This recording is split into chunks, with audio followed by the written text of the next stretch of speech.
Et si tout ce qu'on vous a dit sur Epstein était un mensonge? Et si les dossiers cachés ne parlaient pas seulement de crimes sexuels, mais d'un système mondial de corruption, de manipulation électorale et de contrôle mental? En ce mois de juillet 2025, les pièces tombent une à une. Licenciement, enquête secrète, manipulation de preuves. Et un nom revient sans cesse. Barack Obama. Ce que vous allez découvrir pourrait bien renverser l'échiquier mondial. Préparez-vous car la vérité n'est peut-être pas ce que vous croyez. Donald Trump l'affirme, les dossiers Epstein ont été falsifiés par l'administration Obama-Biden. Pire, ce sont les mêmes architectes du Russia Gate, Hillary Clinton, James Comey, John Brennan, qui ont manipulé les preuves. Pourquoi croire des documents produits par ceux qui ont menti sur la Russie? Pam Bondi, désormais en charge du dossier, est soutenue par Trump face aux critiques. Derrière elle, Kash Patel coordonne une enquête secrète du FBI sur une conspiration criminelle qui remonte à l'été 2016. Le FBI blanchit Hillary Clinton, puis lance le Russia Gate contre Trump, puis orchestre une manipulation médiatique massive. Aujourd'hui, ce sont les mêmes noms qui bloquent ou publient les fichiers Epstein selon leur agenda. Jeffrey Epstein mort? Peut-être, mais une autre hypothèse refait surface. Epstein serait vivant, sous protection, en tant qu'informateur. Les vidéos de sa cellule ont été coupées, rééditées avec Adobe Premiere. 3 minutes manquent. Selon WeRead, les métadonnées prouvent la manipulation. Ghislaine Maxwell, prête à parler devant le Congrès, affirme n'avoir jamais reçu d'offre d'accord. Mais pourquoi veut-elle parler maintenant? Pourquoi des sénateurs comme Dick Durbin, qui bloquaient ces fichiers, exigent-ils soudain leur publication? Parce que la panique s'installe. Trump révèle que les fichiers ont été trafiqués et le timing est explosif. Le limogeage brutal de Maureen Comey.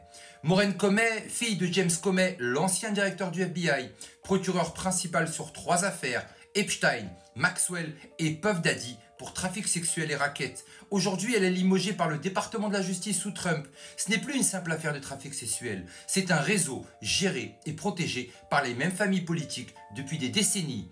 Trump l'expose publiquement. Il exige un procureur spécial pour Epstein, les élections, Durham et Horowitz. Pourquoi tant de confusion? Parce que vous êtes en guerre, une guerre de 5e génération. Votre esprit est la cible, faux alliés patriotes, médias de façade, opportunistes manipulés, le même mécanisme qu'en 2020, pendant le Covid. L'objectif, vous désorienter, vous faire douter de Trump. Certains disent il ne publie pas la liste Epstein, c'est qu'il est complice. Et si Trump attendait le bon moment pour tout publier, sans filtre, avec les preuves?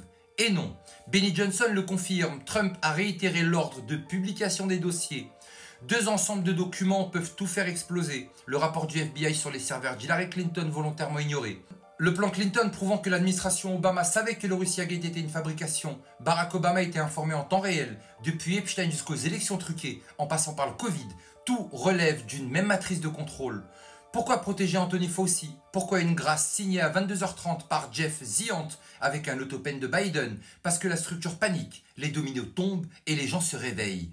James Comey, John Brennan, 2 visages du Deep State. Comey a couvert Hillary Clinton en 2016 tout en lançant une enquête illégale contre Trump. Ses SMS avec Peter, Zoc et Lisa Page révèlent leur stratégie. Assurer un filet de sécurité au cas où Trump gagne. Un coup d'état bureaucratique. Aujourd'hui, Comey est poursuivi pour abus de pouvoir et entrave à la justice. Ironie, sa fille Maureen Comey a été limogée au même moment. John Brennan, directeur de la CIA sous Obama, il a présenté à Obama le plan Clinton. Il a autorisé la collecte illégale de données sur Trump. Aujourd'hui, il est poursuivi pour faux témoignages et complot contre l'État. Ses emails déclassifiés prouvent qu'il savait que le Russia Gate était une fabrication. Brennan et Comey sont les architectes du chaos. Ils pourraient entraîner Obama dans leur chute. Epstein, Maxwell, Didi, Comey, Brennan, les pièces du puzzle se mettent en place. Ce qu'on appelait théorie du complot devient le crime du siècle. Les patriotes tiennent bon. L'orage est là. Rien ne peut arrêter ce qui vient. Mais surtout n'oubliez pas, on n'est clairement pas au bout de nos surprises.